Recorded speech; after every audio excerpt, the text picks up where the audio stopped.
Fascinating stories are out there if only we take the time to look and listen.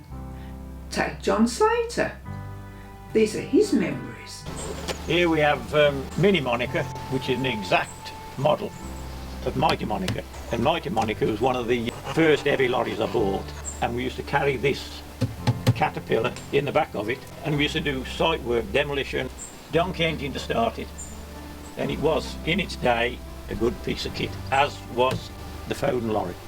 This is all the harvesting prior to the combine harvester, which came out late 50s, very early 60s. So when I was 15, we used these binders, which cut the corn. The sheaves came out the back, then they would be scooped up. After 3 weeks, you'd cart them up into the farmyard and put them into ricks. Then in the winter, this thrashing box would come and you'd thrash your corn and your corn would come out here. These bags would be anything up to 200 weight. So to get them on the back, they'd wind them up like that so the man could get it on his back and run off up to the grain store. The chaff would come out onto a sack like this, and it was very often the farmer's wife's job.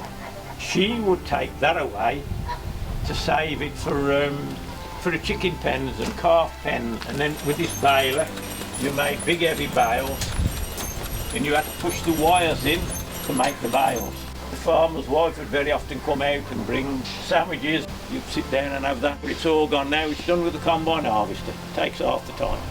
Right, the little Fergie tractor, mid-50s, and it just revolutionised the farming. First of all, you could start it on the key. It had got an hydraulic system on it. Front and rear, you could have a bucket, you could have whatever you want on the back. You could do everything with a little Fergie tractor. Right, this is a standard Fordson, and it virtually replaced the horse, but all he could do was pull. My man made this for me because we have got the original model of that one. Right, this is a model of the big haulage steam engine that Alan made. I think he made a lovely job of it. Right, this is a water mill that would be used to grind the corn. Once the harvest had all been done, we got the corn, it would be delivered here, and then that's the miller at the top.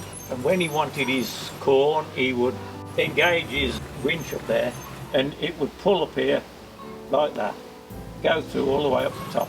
And then whatever they were milling, it would come down to these, it would be ground up there, then it would come down into these smaller mills. You could have flour or whatever he was milling at the time, and that would come down here. Whatever it may be flour for making bread, it may be crushed oats for feeding the animals, it could be anything, whatever he was doing. And that was either a windmill or a water mill, and there would be one every few miles because the only way you could get it to it was by horse and cart, so they were a common scene all across the country. Right, this is a typical living van that the men would bring behind any of these traction engines to do the thrashing or ploughing or whatever, and they would live in these because they would be travelling from farm to farm and they could be away all the season, so that was their home, mobile home.